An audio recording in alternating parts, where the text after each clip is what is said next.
Good evening, everyone. Welcome to the November 13th Lebanon City Council meeting. Our first order of business will be the Pledge of Allegiance. Pledge allegiance to the flag of the United States of America and to the republic for which it stands, one nation, under God, indivisible, with liberty and justice for all. All right, move on to the roll call members. Madam Clerk, call the roll, please. Sure. Mike Kincaid. Present. Keith Campbell. Here. Morris Jones. Here. Dick Robertson. Here. John Copeland. Here. Brent Wheat. Present. Sierra Messenger. She's absent this evening. Okay, move on to the approval of minutes from our previous meeting. Tonight, we just have minutes from September 25th. Are there any changes to those minutes? Yep. We entertain a motion to approve. Motion approved. Is there a second? Second. Second from Morris. All in favor, say aye. Aye. Opposed? Okay, those are approved. All right, do I have consent from the council to take the agenda out of order? Yes, sir. Consent, okay. I'll move to item A under new business, which is a food and beverage request from the Lebanon Welfare League, Kappa Delta Phi. Sue Muncie.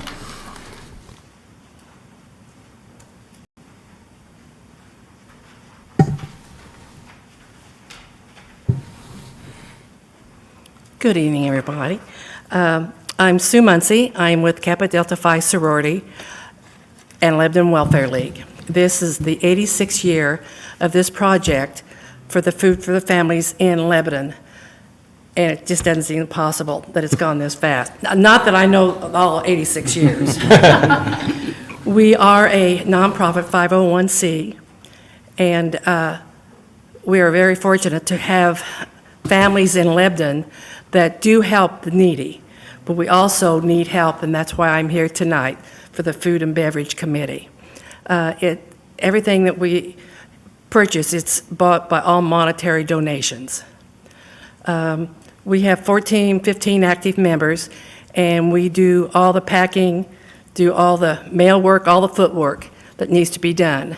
And we do adopt a few families out of churches or school kids would want to adopt a family to help out. But last year we had 341 people that we were able to help. So I'm hoping by me being here will help get your vote for a monetary donation. Thank you, Sue. John? Yeah, Sue and Joyce Douglas met with the committee on November 6th. Committee members present was myself, Councilmember Wheat, and Councilwoman Messenger.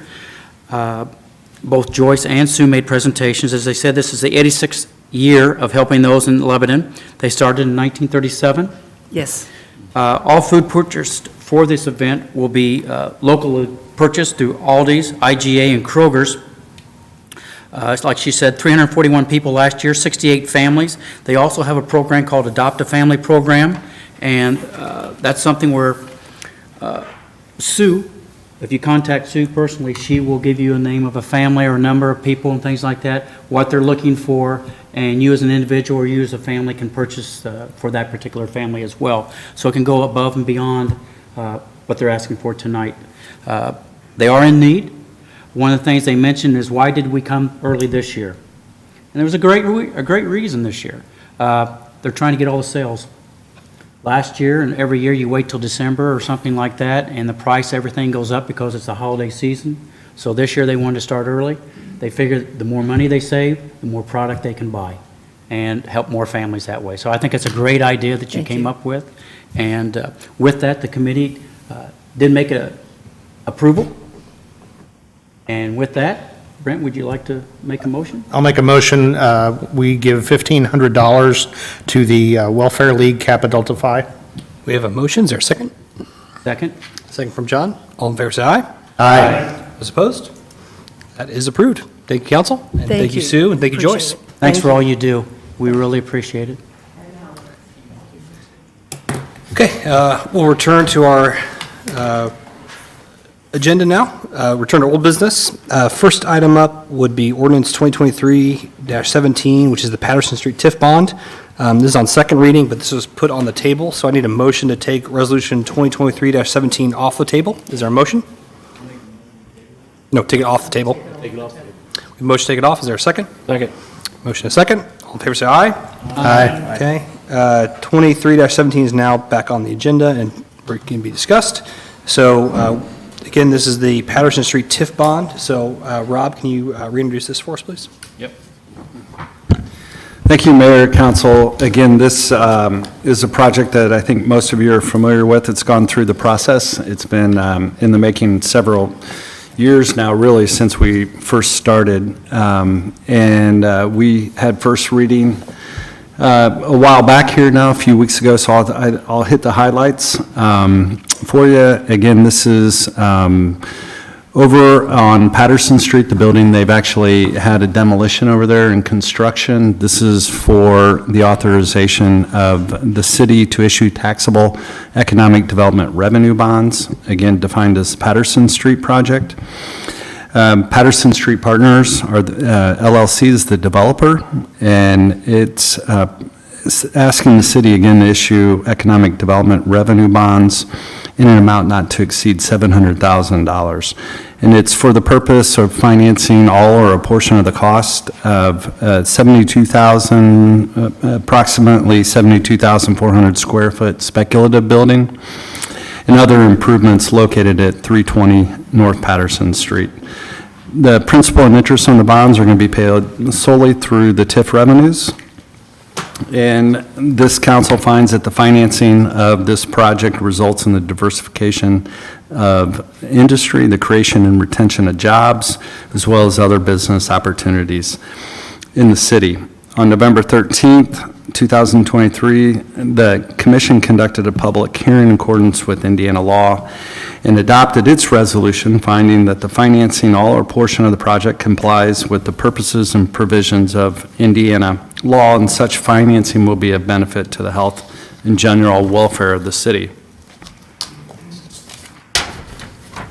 I'm not going to read all of this, but again, the proposed financing of the project and the financing of certain costs related to the issuance of the bonds, as described in the financing documents, was approved by the commission, and it's hereby approved by this council. The issuance of the bonds will be paid solely from the revenues and receipts derived from the financing documents, and those are hereby approved.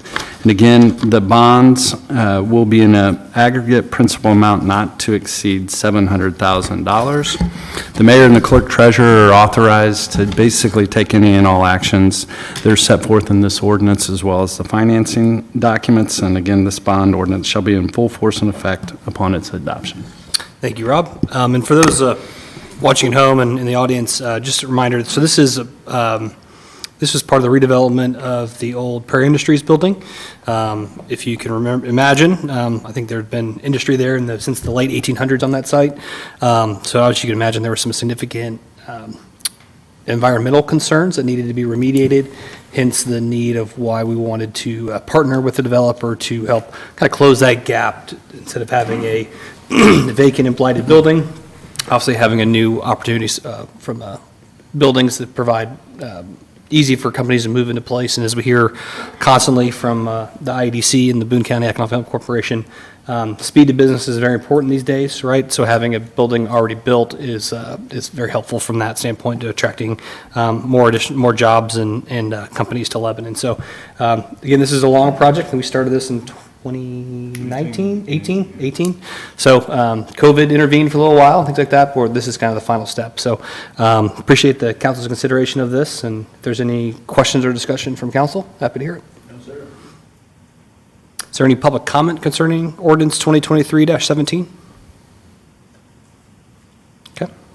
With that, would entertain a motion. Make a motion to approve ordinance 2023-17. We have a motion to approve. Is there a second? Second. Second from Brent. All in favor say aye. Aye. Opposed? That is approved. Thank you, council. All right, next will be ordinance 2023-21. This is the general obligation bonds that we talked about, and this is also on second reading. Rob? Oh, yeah, we can do amendment later. Yeah, we can. Actually, I'll do it now. So in the second paragraph, second whereas, as this is kind of developed, we wanted to make so right now it's currently, it says including but not limited to park improvements and or street lighting improvements.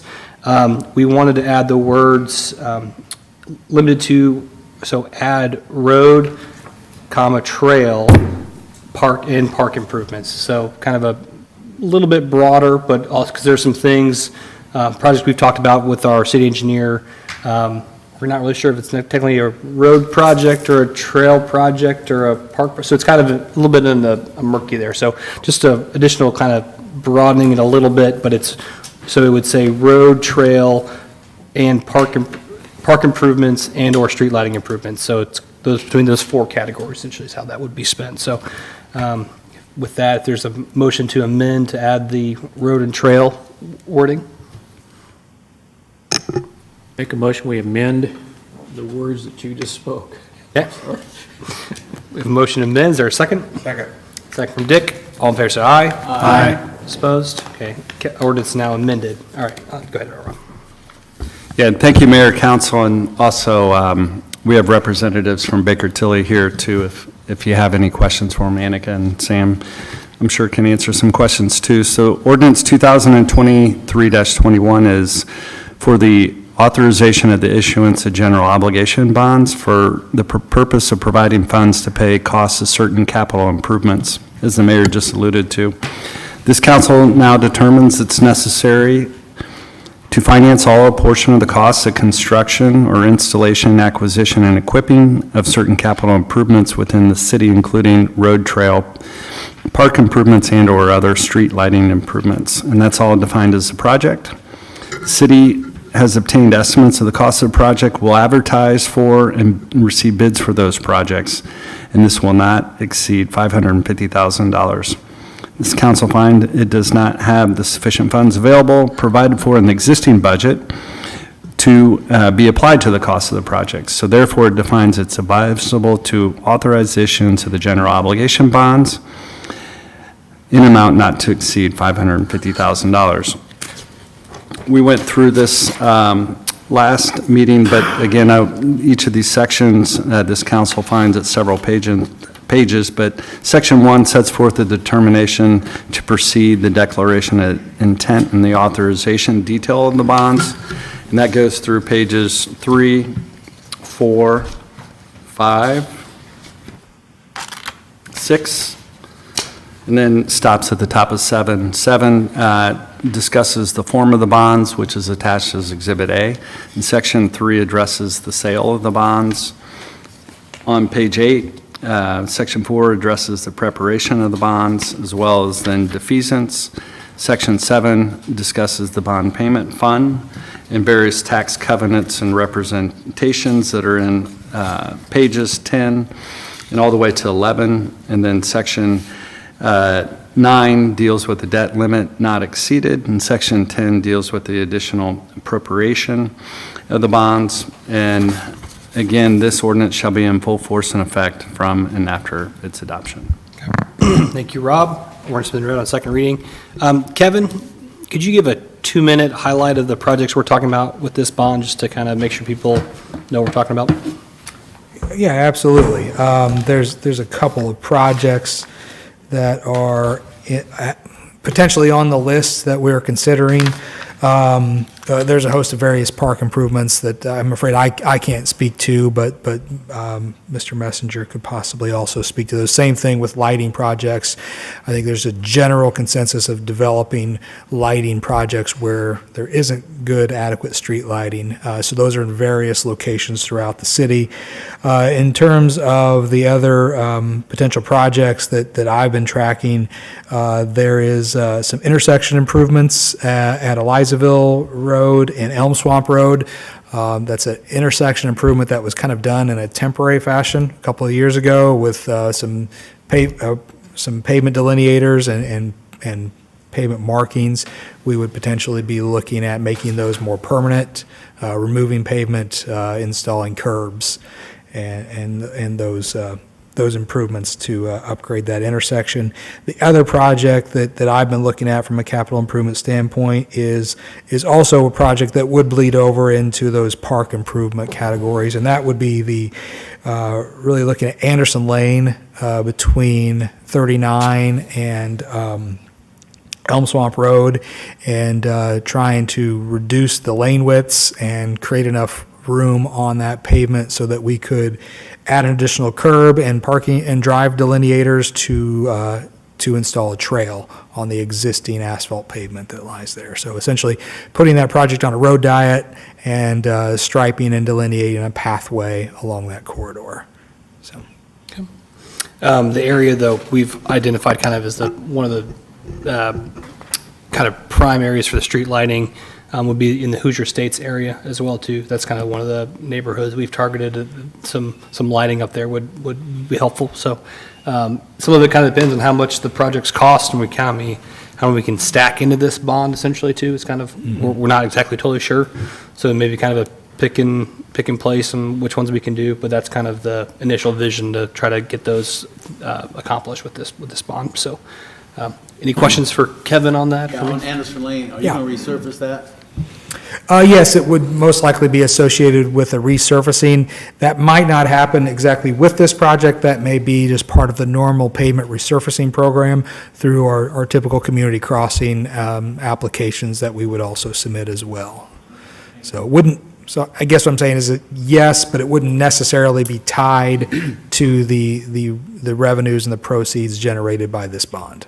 So we may use community crossings money to repave it and then the bond funds to install the trail. Thank you. Kevin, did you ever mention the width of those, the path or trail up there along the Anderson? I don't have that image in front of me, but off the top of my head, essentially what we have on Anderson Lane is about 36 feet of pavement. And for the most part, that's not needed. So essentially, we would be reducing that pavement width down to one travel lane in either direction of 11 feet, providing some sort of a raised curb median with parking delineators, kind of plastic bollards along that median, and then another 10 foot or so of path. So before you get to the outside curb. So if you add all that up, you've got 10 plus a 1 foot curb, and then you've got two 11-foot lanes, give or take, plus or minus for striping widths. That gets you back to that 36 feet of existing pavement that exists out there today. That's what in my mind, I thought was still within that, okay. Yeah, really I believe Anderson Lane was reconstructed under a federal highway grant, probably somewhere in the neighborhood of 15 years ago. And so it was built to those sort of highway standards and really overbuilt for the amount of traffic and the speeds that we would like people to do there. So this would be a way where we could narrow those lanes, force people to slow down and pay a little more attention because there'd be more obstructions within the pavement. So essentially some traffic calming would be built into this as well. Or 12-foot lanes and 8-foot path, it has to be. Well, I guess what I was trying to, it stays within that 36. Correct, yeah. Yes, the outer curb lines would not go anywhere. This would all be built on the existing pavement, regardless of whether that pavement is resurfaced at the same time or after the fact. This would just be done with striping and with an epoxy-mounted curb on the existing asphalt. Path would have to be resurfaced at the time you put the path in. Not necessarily, but ideally, it would all happen in concert with the It's really overall rough. project. The pavement is getting rough there. It's time to be resurfaced. But we would resurface the whole road. It wouldn't be built separately, right? So it would just be built as a road, and then, it's not really it's not a separated path like on East Street, right? It'd be actually more of a kind of a protected bike lane. It's kind of really more how it Exactly. would function, not necessarily a standalone trail where you have the curb, tree lawn, and then a wider sidewalk, right? It's still in together, but it's got the curb separation and then some vertical delineators like you see at Elizaville and Elm Swamp intersection there, where it shows people, hey, there is separation here, and again, also by narrowing, again, I drive this road every day, and it's super wide. It's really, speed limit there is 30, I believe, correct? I believe so. Yeah, and you've essentially got a pavement design that is there to accommodate, it's a similar pavement design strategy that would accommodate interstate level speeds and traffic. So And- very, very easy to go 40 miles an hour when it says to be 30, right? So again, trying to traffic calming and go from there. I would ask, if you drive through that area, drive what feels comfortable. without looking at your speedometer and look down, you're probably going over the speed limit. Well, Not as rough as it is right now. it's not that bad. The pavement really isn't failing, but what you're seeing is some block cracking up there, some shrinkage cracking and things of that nature. So it is planned to be hopefully on the resurfacing schedule for next year. Any other questions on those projects for the bond? Just one question, Kevin. 20 years from now, the projected growth on the city, hopefully it will grow on the east side of the community. Do you think really downsizing that road is?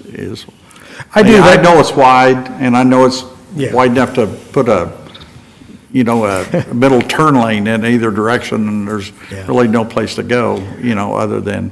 Well, and I think in the that's, it residence. was designed for more turning traffic than really is needed. There's not going to be, that corridor is basically built out, so there's not going to be any major new traffic generators that are built along that corridor of the road.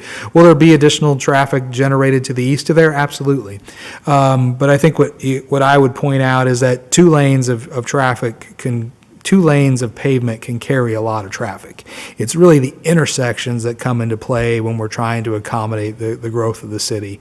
So yes, in the future, there may need to be an intersection improvement at Elm Swamp and Anderson Lane, but I would not envision needing to widen Anderson Lane. Two lanes of traffic can easily carry, 15 to 18,000 cars a day, which is, equal to what we see on 39. And right now, we have 3 lanes of traffic up there. So. Any questions? Yeah. Thank you. Any public comment concerning ordinance 2023-21? Would entertain a motion then from council. I move we approve ordinance 2023-21. We have a motion to approve. Is there a second? Second. Second from Morris. All in favor, say aye. Aye. Those opposed? Okay, that is approved. Thank you, council. And we'll keep you updated too as those biddings go through, and we'll let you know how those projects are moving along as well. All right, next will be ordinance 2023-22, which is the Lebanon Cedars TIF bond. This is also on second reading. Rob. Thank you, Mayor and Council. Ordinance 2023-22 is an ordinance authorizing the city to issue economic development revenue bonds. This is defined as the Cedars at Lebanon project and authorizing other actions in connection therewith. Indiana Lebanon John Shaw LLC or an affiliate, which is defined as the developer, and members of them are here this evening, has advised the Lebanon Economic Development Commission and the city that it proposes that the city issue economic development revenue bonds in an amount not to exceed $8,500,000. And this is all for the purpose of financing all or a portion of the cost of construction of public improvements that are at John Shaw Road and Tyree Road in one or more phases within the allocation area. The principal and interest on the bond shall be payable solely from a portion of the incremental real property taxes not to exceed 90%. And that's defined as the TIF revenues. On November 13th, 2023, earlier this evening, the Economic Development Commission conducted a public hearing in accordance with Indiana Code and adopted a resolution finding that the financing of the project complies with the purposes of Indiana law, and such financing will be a benefit to the health and general welfare of the city. This council, again, much like the ordinance that I just went through, you've received several financing documents, and there are several pages in here for determination, but this council will find in section 1 and determine that the project involves the acquisition, construction, and equipping of economic development facilities. The proposed financing, again, of all or portion of the project, as further described in the financing documents in one or more series, is approved not only by the commission, but by this council. The issuance of the bonds payable solely from the revenues and receipts derived from the financing documents are hereby authorized. Again, the bonds will not exceed $8,500,000. The mayor and the clerk treasurer are authorized, again, to take any and other actions that are set forth in the financing documents as well as this ordinance. And this bond ordinance shall be in full force and effect immediately upon its adoption. Thank you, Rob. Again, for those in the audience and watching at home, this area is the kind of the southernmost area in kind of central Lebanon, right off of State Road 39. There's a parcel down there, or several parcels. There's zone industrial that are on the east side of the railroad tracks, kind of a triangle area down there. And for a long time, we've been trying to figure out a way to activate that and use economic development, again, to continue to attract more investment into Lebanon. And now, over the years, we have partners at Realty Link that are excited about what's happening in Lebanon and want to be there. So then thanks, Brent. So again, this is just a further economic development and partnering with them to make the improvements along all the necessary roads, rights of ways, infrastructure work, to make this project feasible and viable to attract, again, more companies that, obviously the LEAP district is happening, but, we can't put all of our eggs in the LEAP basket, so to speak. So this is our traditional economic development we're continuing to focus on here in Lebanon. So we do have Andy and Greg here from Realty Link. Do you guys want to say anything about the project, or? Sorry, I'm throwing you on the spot here, but.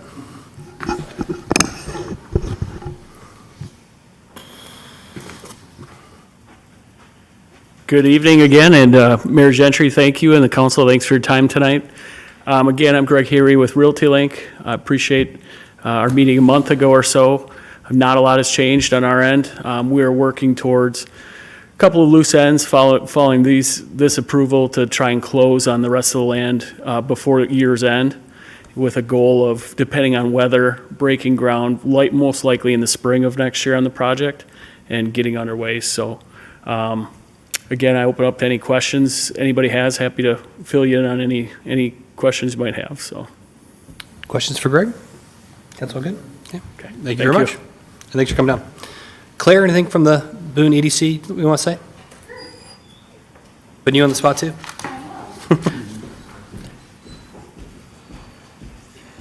Claire Gelinas with the Boone EDC. Thank you so much for allowing us to be here.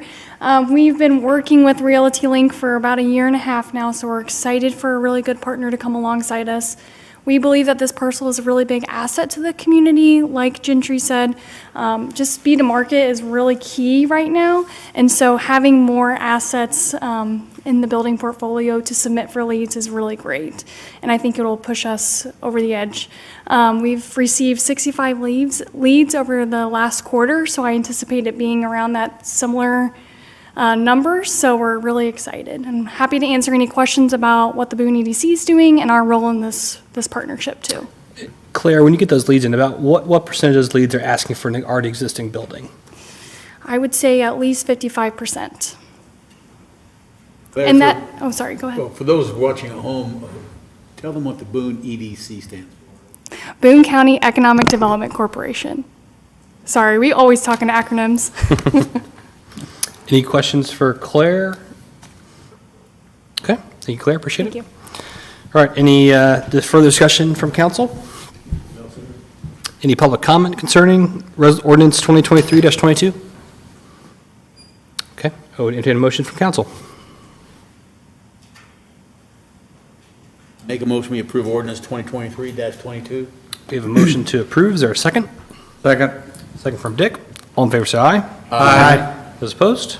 That is approved. Thank you, council.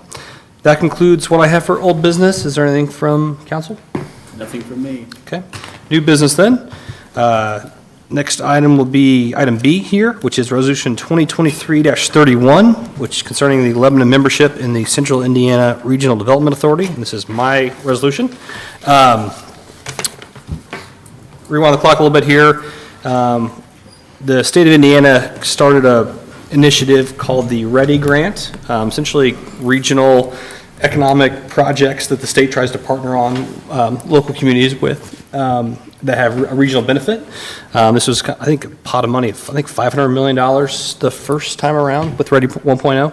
And we were in a group called the 180 Alliance, which was essentially Boone County, Hendricks County, Montgomery County, Putnam County, Johnson County, but not Greenwood, and I remember the other one now, Morgan County. So we kind of had that kind of called the western kind of horseshoe of the donut counties. Zionsville is not in our group, but Whitestown was. So long story short, we had these kind of regional planning efforts, came together, funded projects. That's where our funding for the Stony River Bike Park came from. That's a READY grant I mentioned before. So now fast forward, the state is issuing a READY 2.0 now, right? So, but the problem we have is that the group we're in, the 180 Alliance, kind of has dissolved and isn't really happening anymore. So the question we had to is where do we want to, like what, you have to be in a region, essentially. And I'd say that this time there's definitely more of a concerted effort to kind of get central Indiana counties, donut counties in Indianapolis to kind of all work together and be in one region. For a while, though, I had heard from our commissioners that they were working on some potential partnerships with Clinton County and Montgomery County to kind of go and maybe even go up with Tippecanoe County in a region as well, too. But long story short, that kind of has gone nowhere, and so we kind of need to make a decision on what boat we're going to be in. And the reason this is happening now with relatively not a ton of notice, CERTA is trying to make kind of start submitting actually projects to start reviewing by the end of this month, right? So we're kind of running out of runway if we wanted to go with the Central Indiana group. Zionsville and Whitestown are with CERTA this time around, so Boone County is kind of, the other municipalities in Boone County are kind of going in this group. I already am in used to be called the Central Indiana Council of Elected Officials, which is kind of this group as well too. So like we already kind of in this group, but not exactly. So that's kind of, tonight is about, are you guys comfortable with us going with CERTA? With that, this is just the first step of this. There's no strings attached to it, but it really is just us to start taking these kind of regional approach and thinking about projects that would impact the region and then coming up with kind of a comprehensive regional strategy, and then how do we then prioritize projects and go after these. So the question is, we kind of have to be in a group, right? And so this is kind of the proposal to go with CERTA. It is a larger group. I will say I don't think we're there are obviously a lot of larger there are a lot of other entities in this group as well. But I think showing Central Indiana working together, we kind of are naturally falling into that group more and more. Obviously, as Indianapolis is growing. And so I think that's why I feel like it's in our best interest to go with them and then be able to submit projects and try to accomplish that funding. I mean, the biggest thing is I don't want us to not join a group and then we're kind of iced out and can't get any ready grants at all. So that's kind of why I know CERTA is happening. I think it's us and I remember there's another community kind of in donut counties that there's only 2 left, and we're kind of one of them that haven't picked. I think maybe Martinsville, maybe. And so the question is, where are we going to go? And right now there isn't really another alternative that's been developing. So I don't want to miss an opportunity here by us not joining. So that's kind of why I've been presenting this tonight. So I can have Rob read it, or we can talk about it first. But again, there's no. I know sometimes people get worried about, regional government and whatever. There's no taxing authority with this group, right? So there's no levy that they can create. There's no membership fee that we have to pay to be in it. It really is just having communities that are working together and then going after grants, both state and federal grants to try to fund itself, right? So there's no strings essentially with this, and it's. Now, who are all the communities now?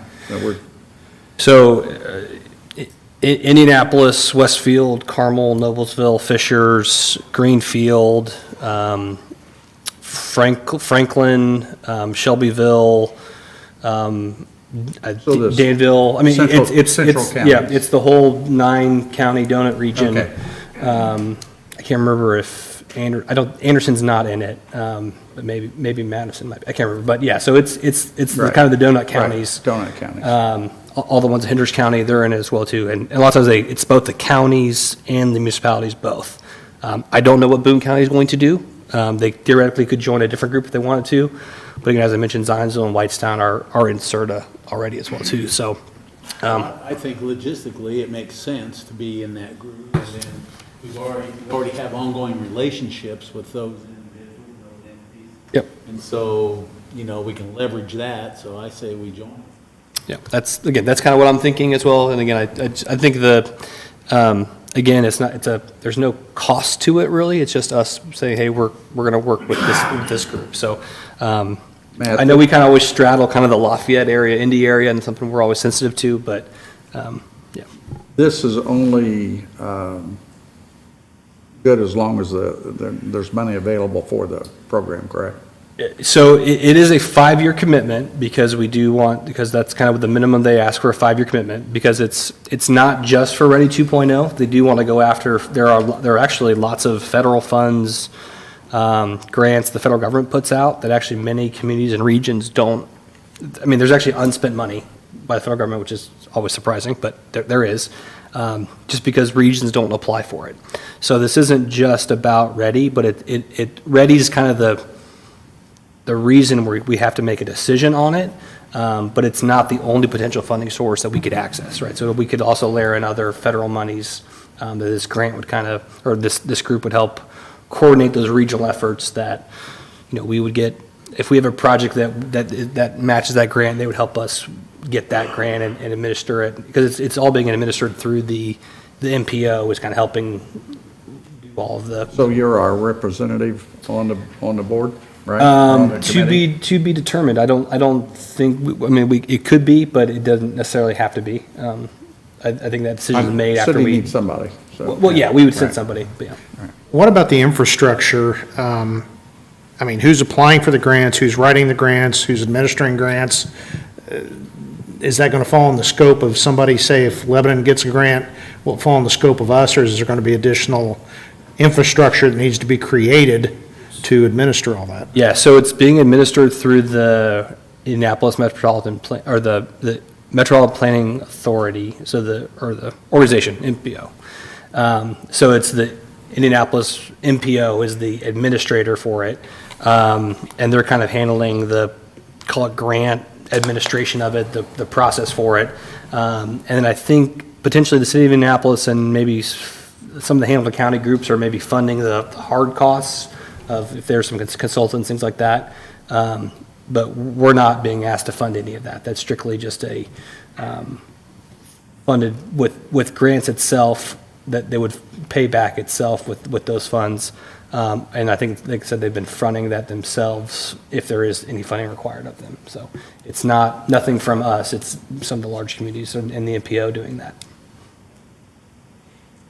That's your question? No? Yes. Okay, good. You just had a puzzled look on your face when we Yeah, were I'm answering. still trying to wrap around it. Well, I'll follow on then is, as I understand economic development, and not that well, we've got local groups, we've got county groups, we've got state groups. Does this fill the hole kind of in the middle there? Is that what this does? I wouldn't say this is economic development, really. This is really more regional attraction improvement strategies, right? So it's not pure, or attract this business to Indianapolis or attract this business to, Lebanon. It's about regional efforts, such as like the Big Four Trail, right? The Monon in Hamilton County, what they do with along the White River, and through parts of the area. So what are the kind of these regional, quality of place, quality of life efforts that kind of need everybody call it singing from the same song sheet, but it's like, hey, we want to prioritize parks and downtowns or whatever kind of their strategy is. So I'd say it's more soft economic development, not necessarily like hard, like negotiating incentives. It's about trying to make the Indianapolis region more attractive for residences, businesses, all of those things, right? So it's placemaking, but from a regional perspective, right? So, the reason we got funds for the Stone Eater Bike Park from the state from round one is that was seen as more a regional amenity, right? That people from all over the state or, Midwest could travel to that site, enjoy that amenity, right? So it's about developing those kind of regional strategies of. So how would that group have helped us with the bike park in that instance? So in that instance, and we had a group like that. So the 180 Alliance, that's what we had. That's what helped us get the bike park the first time. That's what helped us get that grant. So they're the ones that kind of took it through the comprehensive planning efforts of, how does what Lebanon wants line up with what Greencastle wanted, right? Kind of come up with the documents that here's our strategy, here's our plan, got the funding from the state, and then administered those funds through the MPO.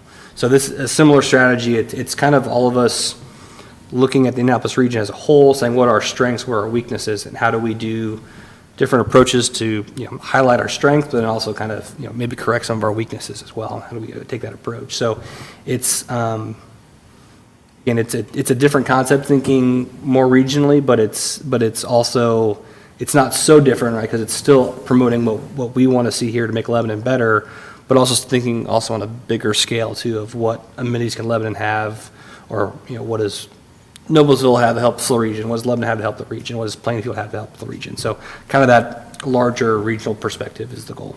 If you don't have a seat at the table, you have no chance of getting any money. That's also true. We got 600,000 plus for the bike park, 750, Kev? 750 for the other, yeah. Yeah. And last time that was funded, the EDC, the Boone County Economic Development Corporation, they did a lot of the legwork for it this time. But the decision was made at the county level to not fund any initiative from their end this time, to help fund it, because it was way more work than I think anyone expected on round one. So us kind of stepping, I think that's why there isn't kind of been a Boone County push, because the EDC was kind of the driver last time. And then that's not happening now. So it's kind of why we're kind of in this little bit of a limbo situation.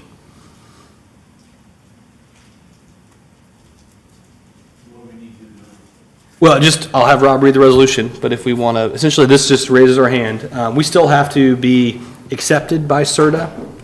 They want us to join, so I'm not going to say it's not going to happen, but this is just the kind of the first step of us saying, hey, yes, we're willing to join CERTA.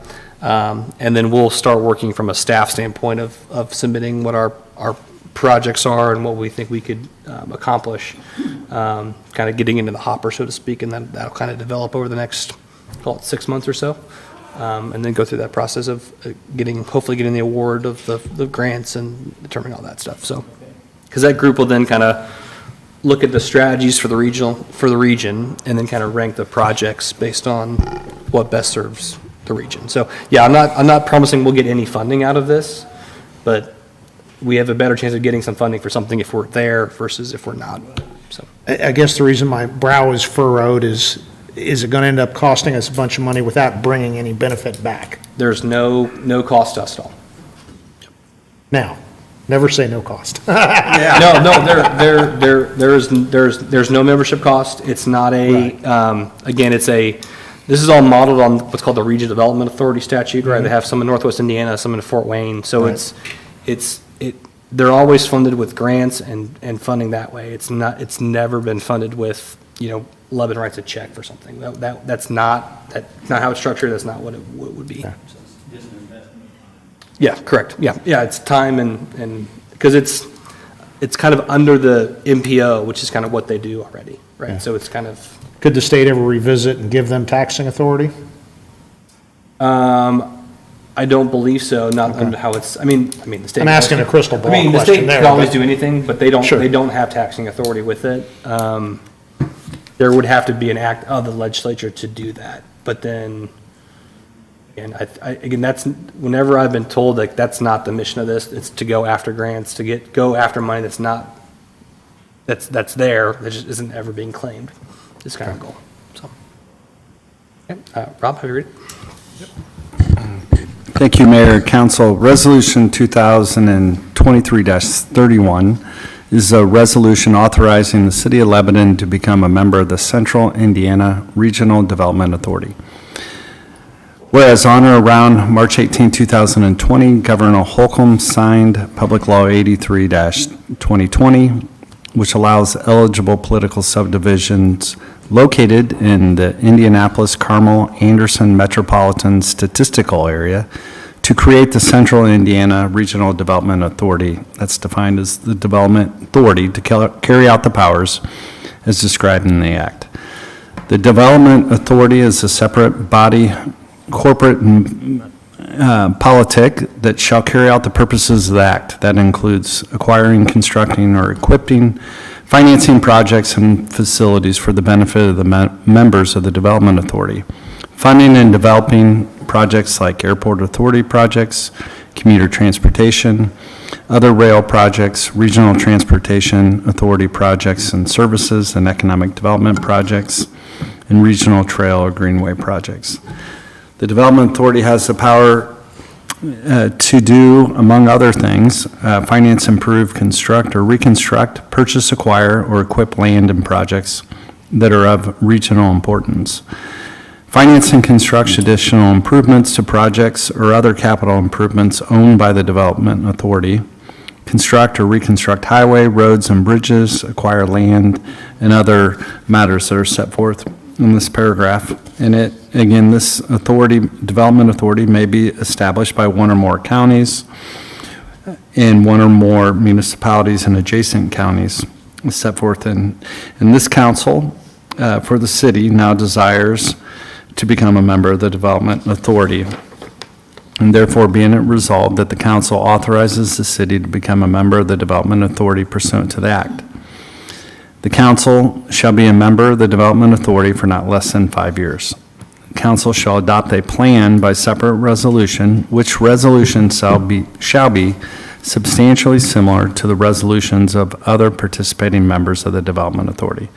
And the city shall notify the Indiana Economic Development Commission of its membership in the Development Authority, and this resolution shall be in full force and effect upon its adoption. Rob, any further questions? Sir. Good done there? Any public comment concerning this? Okay. Would entertain a motion then concerning Resolution 2023-31. I make a motion, we accept Resolution 2023-31. We have a motion to approve. Is there a second? Second. Second from Morse. All in favor, say aye. Aye. Those opposed? That is approved, and thank you, council. If there is an opportunity, would any council members be willing to be a representative on the authority if they ask for one? Something to think about right now. Okay, just planting the seed. Yep. But, so anyway, okay. Thank you very much. All right, and next will be availability fee credit agreement with the IEDC and Lebanon Utilities. Jeff Jacob. Best for last. Good evening, Mayor, Council. My name, for the record, is Jeff Jacob. I'm the attorney for Lebanon Utilities. I'm here tonight with Ed Basquill. I'm presenting to you this evening the Grasslands Availability Fee Payment and Offset Credit Agreement. And just to put a bow on this, hopefully, by way of background, in October of '22, I was before you and presented a memorandum of understanding which dedicated or allocated a certain water and wastewater capacity to the Lilly project. And coincidentally, I'll come back to this, but that was 1,700 EDUs of water and 2,700 EDUs of wastewater for about a $21 million availability fee payment. In March of '23, I was back in front of you, and we amended that memorandum of understanding. At that time, IEDC paid the $10 million towards the $21 million availability fee, and we extended the payment deadline. And that agreement introduced an infrastructure credit offset concept toward that $11 million balance. Then this summer, we were back in front of you and we extended that agreement. And not only did we introduce that infrastructure credit concept, but we also introduced a water capacity or water secondary source offset credit as well. So this agreement brings all those pieces together in really 4 elements. The first and probably most important, as the mayor during these negotiations with IEDC and other entities has been pretty insistent on, as well as Mr. Baskel, that we wanted to put the city back on as level of footing as we could be before the Grasslands or Lilly project came to the city from a water and wastewater standpoint. So this agreement provides that with that $11 million credit, availability fee balance due and owing, that $7.9 million would be applied for a future secondary water source that would be brought to the city of Lebanon. And as you can see, I'm happy to answer questions, get in more detail with that. That was initially thought to be potentially Citizens Energy Group, and now it appears as though it's going to be Indiana American Water, or it could be potentially both of those groups providing the short-term water source from the east, not the sourcing from the north. 2 separate issues. So what we're looking at is initial water capacity coming in before 2028. And that's in the neighborhood of 10 to 15 million gallons per day. So what this does, this agreement Hey, gives... Jeff. Yes. Just for the audience, our current water capacity is about what? I believe we use about 2 to 2.25 million gallons. Sorry, I know the answer to this. So about 4.6, call it 5, is our current system. Current system, and we're utilizing to date about half of that. So, but again, I just want to put this in perspective for everybody. We're talking about 10 to 15 MGD. Currently, our whole system is 5. So, Yeah, thank you, Mayor. I think that's a good perspective. So just to make sure, this doesn't have anything to do with the water sourcing from the north. It's mentioned in this credit agreement, but what we're talking about is a shorter-term secondary source coming in to support construction, testing, and the like for potential users in the LEAP 2 area. Now, what we've done is carved off 1.35 MGD and said that is strictly for the city and can be used in whatever capacity it wants. The first buckets through that pipe would be reallocated to the city, and the 7.9 million that went towards the availability fee credit paid for that water for the Lilly site coincidentally matches up with that number as well. So this brings us back to pretty even footing from a water capacity standpoint pre-Lilly. And again, that we've put some measures in place that if we're not satisfied that they have reached agreement sometime next year for water to be delivered by January of 2028, that we'll be asking them to write a check or address it in some other fashion.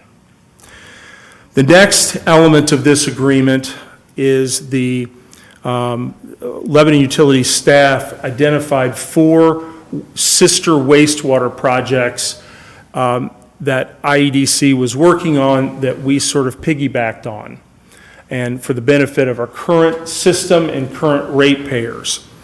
And those projects totaled approximately $1.2 million as additional offset credit against the $11 million balance. So we've got $11 million and change, minus 7.9 for the water, minus 1.2 for the wastewater infrastructure projects. Those will be completed sometime next year. The third piece of this agreement is a reservation of capacity. They came in that original MOU with some estimates on terms of what the Lilly project would need. Those didn't match up to the actuals, and there's about an $800,000 true-up or credit against that agreement as well. And then the last piece to this agreement is a $1.4 million payment that IEDC would make. So, again, we've got the $11 million in remaining availability fee balance due and owing.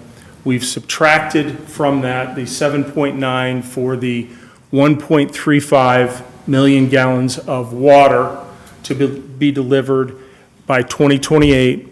We've identified 4 projects, infrastructure, wastewater projects, that IEDC is involved in that we can piggyback on, save some money.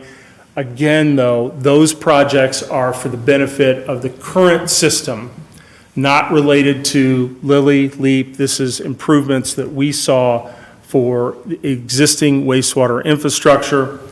We have the true-up piece where they overestimated the capacity needed, and then the final part is a check that IEDC would write to Lebanon Utilities for the balance, 1.4 million in the remaining availability fee balance. So I'm happy to answer any questions, which there may be. I will tell you that the utility board, these have been a number of moving agreements, and this is the culmination of several of those. The utility board unanimously approved this, sending this to you for approval this evening, and I would be happy to answer any questions related or otherwise. I'm tracking everything but the 800,000. Sure. Because what I hear is Lily's needing more water than what they estimated. Well, I can't speak to that issue. What I can speak to is what was reserved. So this is not a water issue on the true up. It's a wastewater issue. So they thought they would need X amount in wastewater.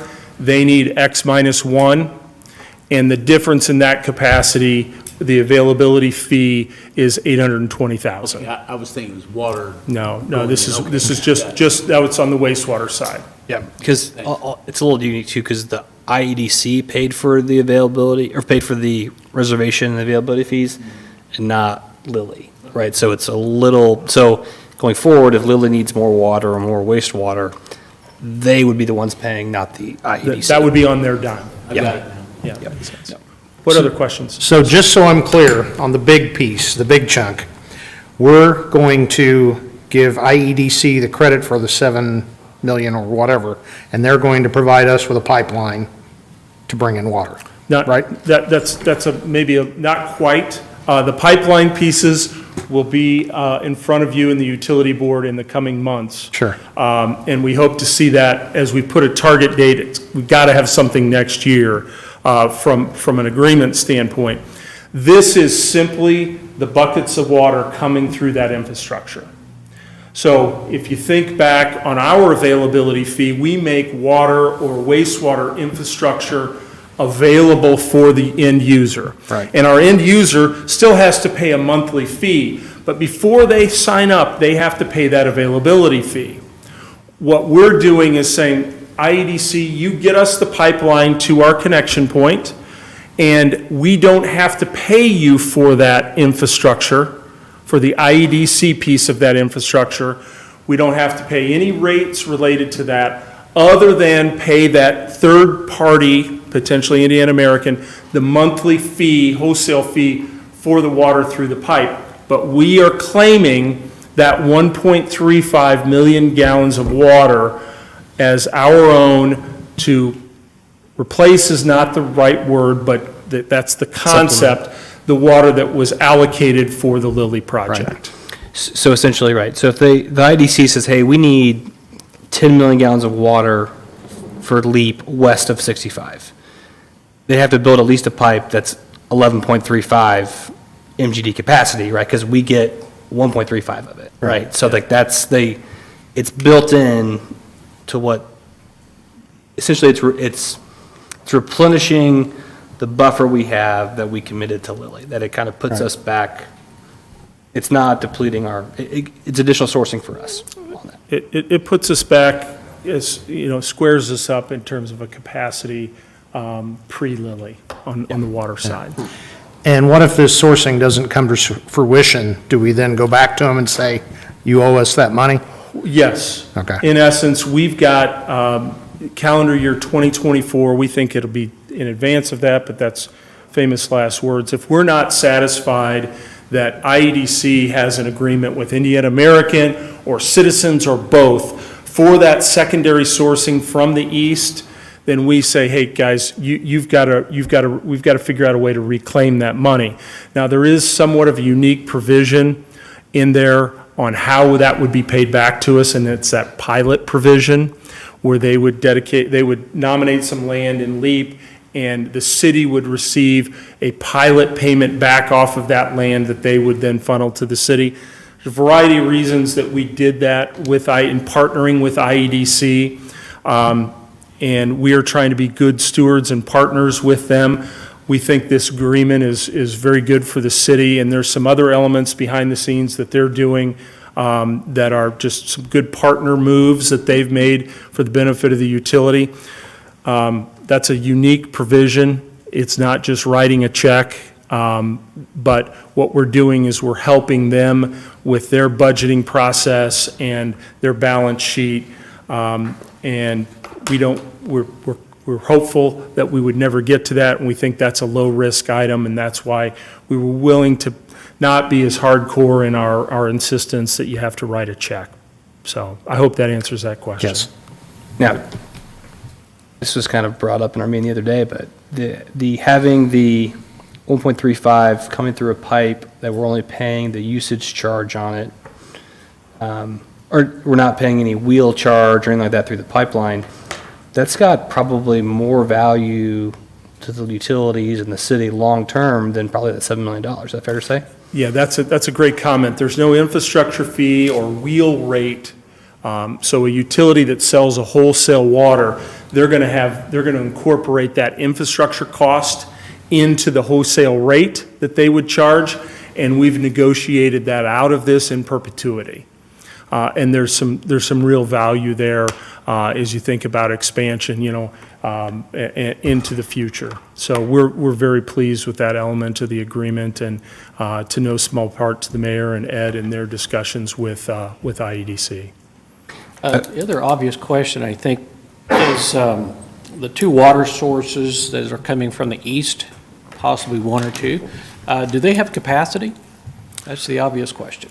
Well, those are issues, yes, from my understanding, the lawyer discussions, yes, that Citizens has water sourcing that it can supply, Indiana American has water sourcing that it can supply, and collectively, Indiana, or IEDC believes that they can get to that 15 or so million gallons per day to the city. Now, there are infrastructure, this is not just a pipe issue, this is also other infrastructure and well field installation that would be done on the Indiana American side. On Citizens, they would have infrastructure, lift stations, and pipe and the like that they would have to upgrade to get us originally 4 and then 6 MGD, which is in the original concept. At some level more so, it's kind of not our problem, because if they don't have an agreement to bring the water from somewhere to us, that's where that pilot payment, et cetera, kicks in, and we get made whole through that on $7 million. So Well, that's what I mean. no, but really, we actually like the water more than the $7 million. That's what I heard you say. You said that's more valuable. I was kind of going to that. Is there that source? Because that's the value. I mean, That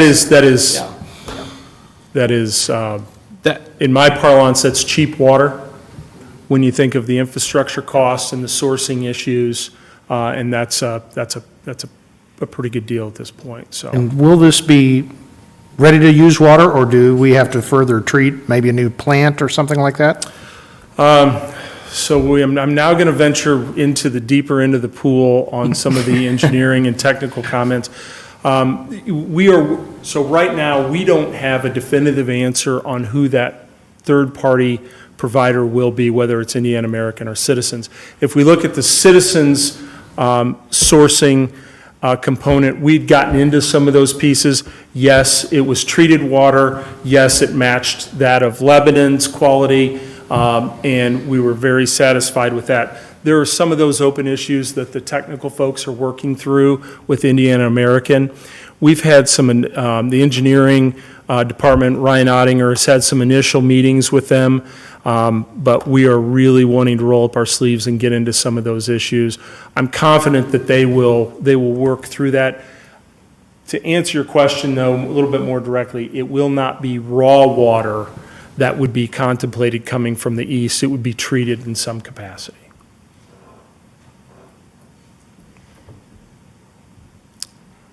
This is, I think this is a great example of, I think people think sometimes that the city's a rubber stamp for the IEDC. I think Jeff could attest to this. We were in some pretty, what are you, strenuous? I don't know. I'm trying to think of the Let me put it this way. I've strained dropped off meaning. a couple Christmas card lists. How about that? So, yeah, this was a, they've always remained professional, but this was probably, leading up to this has been a difficult path. Trying to remain vigilant that IEDC is a partner, and we are working with them. To the best of our abilities, I think we've come up with a agreement, and that pilot provision is a great example of that. I'm not a huge fan of it, but that was a concession that we made and the utility board made to get in front of you this evening to help our partner IEDC. But it has been it's been a little contentious at times. Is that maybe a good word for it? But I think because again, we've been prioritizing, okay, what's good for Lebanon and what for our ratepayers, right? I mean, we found the middle ground here. Okay, what can work for the IEDC, but also works for us too, right? So people don't see again, they think we're just here to approve whatever they say, and I could think we can attest that that's not been the situation, and this is a product of pretty lengthy discussions and negotiations, and that's why I kind of highlight maybe the value of that water in perpetuity to us with no infrastructure or wheel charge. I mean, it's a big win for us, right? So again, that's why I always, you get more flies with honey, right? So if you can work with someone, right, you don't always agree, but we can work together towards a better outcome. I think we've done this, and I think this is the product of that. So I just want to highlight that for the record, that this isn't all, people always think it's, we're just here to rubber stamp, and that's certainly not been the case with this. So anyway. Well said. Thank you. I would agree. Any other questions that I can answer specific to this agreement or big picture? I don't have anything else. Okay. Thank you. Thank you, Jeff. Appreciate it. Okay. So I don't think, Rob, you don't have to read it, do you? Right? So we all have a copy of it. So any further discussions, comments from council? No, sir. Okay. Would entertain a motion then to approve the availability fee credit agreement between the IEDC and Lebanon Utilities. I move we approve the availability fee credit agreement between IEDC and Lebanon Utilities. Motion to approve. Is there a second? Second. Second from John.